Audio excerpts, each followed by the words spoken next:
있습니다. 앞선 6장 이야기부터 좀 시작을 했으면 좋겠는데요. 6장 이야기는 예수님께서 오병이어의 기적을 행하신 일로 시작을 합니다. 이 오병이어의 기적을 행하신 예수님께서 떡을 먹었던 이 많은 무리들이 미친 듯이 따르게 됩니다. 그래서 이 사람들을 피해서 예수님께서 홀로 산으로 가게 되죠.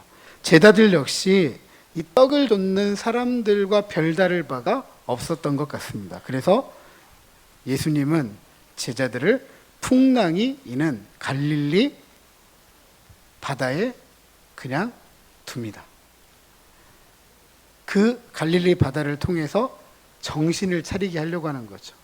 삶은 떡을 줬는 삶이 아니라 주님을 바라보는 삶이 되어야 된다. 하나님을 바라보는 삶이 되어야 된다. 그러면서 이튿날 이 떡을 쫓았던 사람들이 다시 예수님을 찾아오니까 예수님께서 이렇게 책망을 하십니다. 6장 26절에 보니까 너희가 나를 찾는 것은 표적을 본 까닭이 아니요 떡을 먹고 배부른 까닭이로다. 썩을 양식을 위하여 일하지 말고 영생하도록 있는 양식을 위하여 하라라고 책망을 하십니다. 그리고 그들 앞에서 전날 오병이어의 기적을 설명하면서 35절에 자신이 하늘에서 내려온 생명의 떡이다. 그 떡을 먹으면 줄이지도 않고 목마르지도 않을 것이다 라고 말씀을 합니다. 예수님의 이 말씀, 자신을 따르는 무리들이 떡을 위해 나를 찾지만 자신은 그 떡이 아니라는 거죠. 전혀 다른 떡이다. 전혀 다른 떡을 주겠다. 이렇게 말씀을 하시는 겁니다. 이런 의미에서 32절, 35절에서 예수께서 이르시되 나는 생명의 떡이다 라고 말씀하시니까 사람들이 웅성거리며 수군거리기 시작합니다. 이 사람은 요셉의 아들이다. 우리가 이 사람의 아버지 요셉을 알고 있다. 그런데 어떻게 하늘에서 내려온 떡이라고 하느냐? 라고 반문했던 거죠. 이들을 향해서 주님이 다시 이야기를 합니다. 나는 생명의 떡이다. 47절 이하 51절에 보니까 진실로 진실로 너희에게 이르노니 믿는 자는 영생을 가졌나니 내가 곧 생명의 떡이니라. 너희 조상들은 광야에서 만나를 먹었어도 죽었거니와 이는 하늘에서 내려오는 떡이니 사람으로 하여금 먹고 죽지 아니하게 하는 것이니라. 나는 하늘에서 내려온 살아있는 떡이니 사람이 이 떡을 먹으면 영생하리라. 내가 줄 떡은 곧 세상의 생명을 위한 내 살이니라 하시니라. 나는 하늘로서 내려온 산떡이다 라고 하십니다. 앞서 말씀드린 것처럼 예수님을 줬던 사람들은 오병이어의 기적을 보고 예수님을 따를 때 떡이 생긴다. 예수님을 따를 때 더 많은 떡을 먹을 수 있다라고 생각을 했습니다. 이들을 향해서 예수님은 내가 주는 떡은 너희들이 생각하는 그런 떡이 아니다. 세상의 생명을 위한 내 살이다. 이 떡을 먹어야 산다라고 이야기하시는 것이죠. 이에 유대인들이 서로 다투어서 이 사람이 어찌 능히 자기 살을 우리에게 주어 먹게 하겠느냐라고 하면서 이 수군거리기 시작해요. 웅성거리기 시작합니다. 이 말이 무슨 말이냐면 이런 이야기죠. 우리가 식인 정도 아닌데 어떻게 예수님의 살을 먹을 수 있겠느냐라는 반문입니다. 이에 예수님께서 다시 한번 확고하게 말씀하십니다. 53절 이하 58절 정리하면 나의 살을 먹고 나의 피를 마셔야 영생을 얻는다라고 하셨습니다. 자, 그렇다면 예수님을 먹는다, 예수님을 마신다라는 것이 어떤 의미인지를 알아야 되잖아요. 예수님은 예수님의 살을 먹고 피를 마신다라는 것을 영생과 관련하여 설명을 하십니다. 40절에 아들을 믿는 자가 영생을 얻는다. 51절과 53절, 54절에 보면 하늘에서 내려온 산떡인 예수를 먹으면 영생을 얻는다.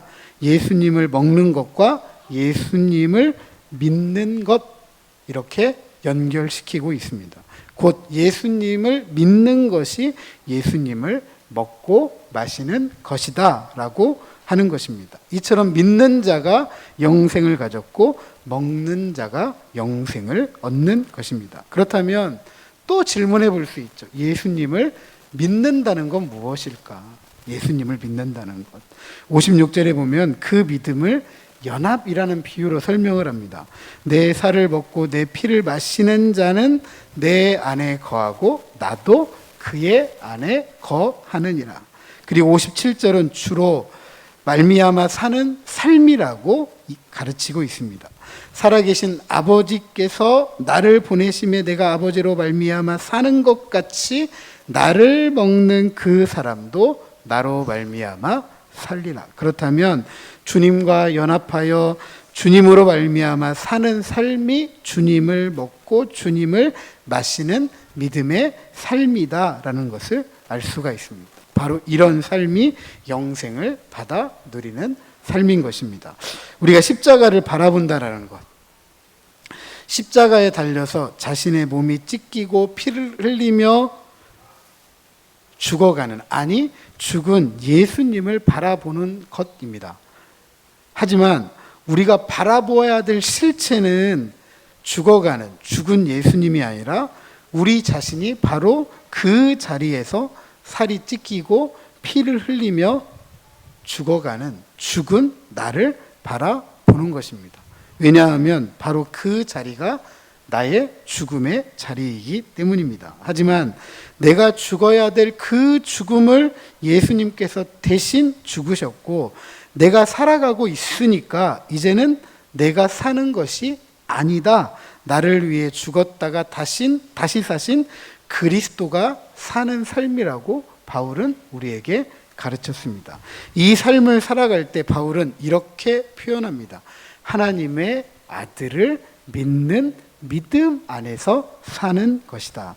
이런 신앙 고백과 함께 주님 안에서 사는 삶이 예수님의 살을 먹고 예수님의 피를 마시는 것입니다. 그러므로 예수님을 믿으며 그분을 따라 살아갈 때 어떻게 살아가야 되느냐? 자기를 부정하고 자기 십자가를 짊어져야 하는 것이겠죠. 이와 같이 자기를 부인하고 예수님을 따라가는 사람 안에 예수님이 거하시는 것이고 바울처럼 자기를 처 복종시키는 삶을 살아가게 됩니다. 왜냐하면 사람에게는 세상이 추구하는 떡이 아닌 하늘의 생명의 떡을 먹기 때문입니다. 그 떡은 나를 위해 죽으시고 다시 사신 예수님을 믿고 의지하며 그분 안에서 살아가는 것입니다. 이것이 주님 안에서 살아가는 삶, 영생입니다. 사람은 밥을 먹고 물을 마셔야 돼요. 그죠? 밥을 먹고 물을 마셔야 됩니다. 그리고 우리가 먹은 만큼 살아가게 됩니다. 우리 어른들이 보통 그렇게 이야기하시더라고요. 일은 무슨 힘으로 하신대요?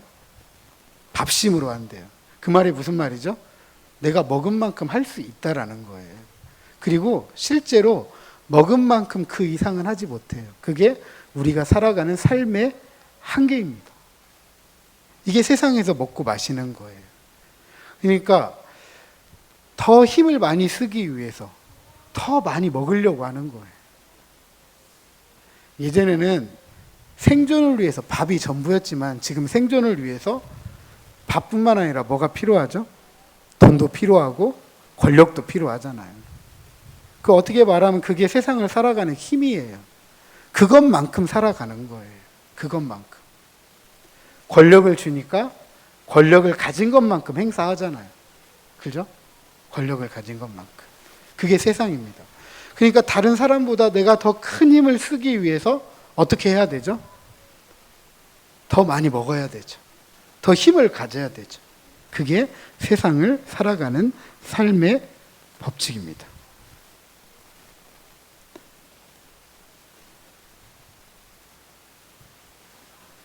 이 권력과 돈으로 사람들이 뭐를 하죠? 이 힘으로 뭐를 하죠? 그런데 예나 지금이나 똑같은 것 같아요. 제국의 역사를 살펴보든 오늘날 권력이 가진 힘을 살펴보든 그건 다 똑같은 것 같아요. 자기 배 채우기에 정신이 없는 것 같습니다. 자기 배만 채워지면 괜찮아요. 다른 사람 그리 신경 쓰지 않아도 됩니다. 공의, 정의 왜곡되고 사람에 대한 존중 사라지고, 네. 얼마나 혼잡하고 어지럽고 혼란합니까? 하지만 우리는 세상의 밥심이 아니라 어떤 밥심을 가지고 살아가야 되냐 하면 신앙의 밥심을 가지고 살아가야 됩니다. 예수님을 먹고 마시는 새로운 삶, 영생을 가지고 살아가야 됩니다. 자기 배를 채우는 삶이 아니라 나와 너, 우리에게 꿈을 주고 소망을 주고 힘이 되어주는 이런 삶을 살아가야 되죠. 하늘에서 이루어진 하나님의 뜻을 따라서 하나님을 사랑하고 이웃을 사랑하는 삶, 하나님의 평안이 흘러가서 최소한의 사람에 대한 존중, 정의가 불같이 공의가 마르지 않는 강같이 흐르게 해야 됩니다. 이 삶을 살아가기 위해서 세상의 밥심이 아니라 어떤 밥심이 필요하다고요? 신앙의 밥심이 필요합니다. 성찬은 신앙의 밥심을 우리에게 주는 것입니다. 하느님의 은혜가 우리의 삶을 통해서 흘러가게 하는 거죠. 그 신앙의 밥심이 크면 클수록 더 큰 하나님의 나라를 이루어 가게 되는 것입니다. 사랑하는 성도 여러분, 영생을 살아간다라는 것은 하나님처럼 살아가는 삶을 이야기합니다.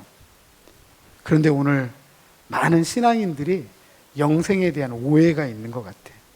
하나님처럼 살아가기보다는 세상이 꿈꾸는 복을 받아들이는 그것이 영생이라고 생각하는 것 같습니다. 하지만 성경은 그것이 영생이 아니라 하나님처럼 살아가는 것, 이것을 영생이라고 합니다. 그 삶을 살아가기 위해서 우리에게 필요한 양식은 하늘의 생명의 떡입니다. 이 양식을 통해 우리는 하나님 나라를 살아가고 이 세상의 밥심으로 하나님 나라를 살아갈 수 없다라는 것을 다시 한번 알게 됩니다. 오직 신앙의 밥심, 예수님을 먹고 마실 때 우리는 저 세상을 이기고 하나님 나라를 살아가게 되는 것입니다. 성찬은 그리스도께서 명하신 대로 떡과 포도주를 주고받음으로 그분의 죽으심을 우리가 보면서 기념하고 기억하는 것입니다. 성찬을 합당하게 받는 사람들은 그리스도의 몸과 피를 먹고 마심으로 영적인 양식, 신앙의 밥심을 공급받습니다.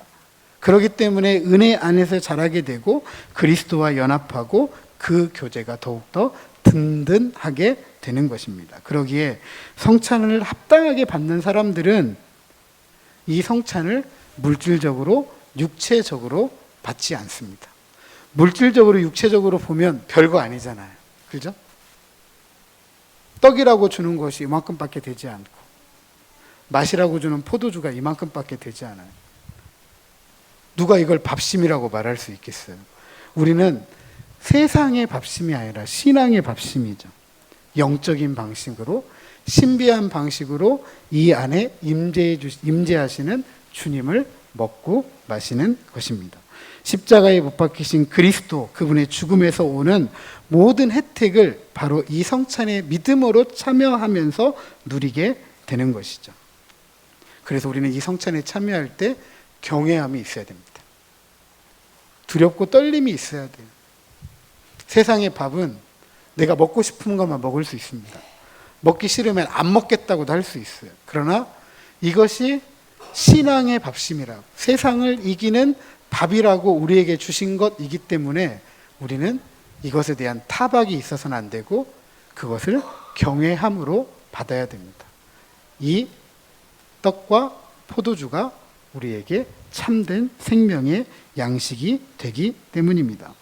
이 양식을 통해 주의 죽으심을 묵상하고 그렇게 주님의 은혜를 알고 그 은혜를 통해서 주 안에서 하나님을 사랑하고 이웃을 사랑하는 충성된 하나님의 사람, 그리스도의 제자로 살아가야 될 줄로 믿습니다. 부디 오늘 이 하늘의 양식인 성찬을 나눌 때 우리와 함께 하시는 그리스도의 은혜를 따라 세상을 이기고 하나님 나라를 더 힘있게 살아가는 저와 여러분 우리 모두가 되시기를 주님의 이름으로 축복합니다.